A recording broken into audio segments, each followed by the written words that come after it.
This video shows how to install a threaded barrel end on a non-threaded barrel. First thing you want to do is install your barrel in the barrel vise jaws upside down with the bottom of the barrel facing up so you can easily get to the screws. Just slide on the adapter, tighten the screws,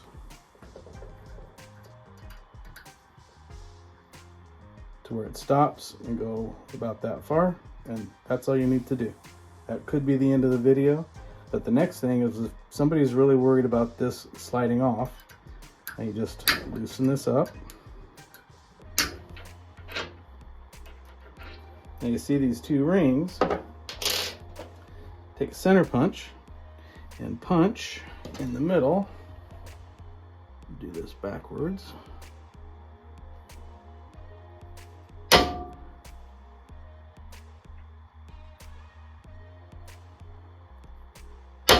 Punch right in the middle of those.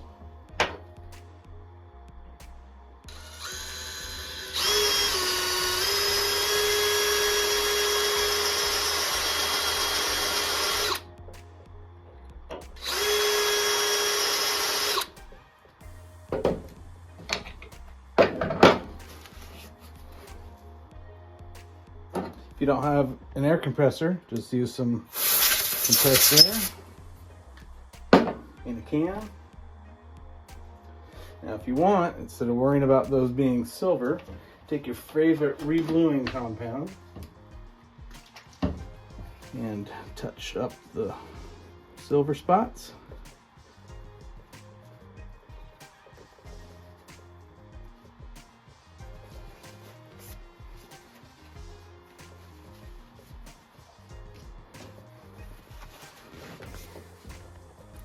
Hit it with your favorite oil. Wipe off a little bit of the excess. Install this again. Now your set screws have a divot to physically and mechanically lock into, and this threaded barrel end is never going to come off. So what those divots are for is for the cup point of your set screw to lock into. That's all that they're for, just a little tiny divot for that to lock into, and you are locked in there good and solid. That's for every single one of our threaded barrel ends for non-threaded barrels.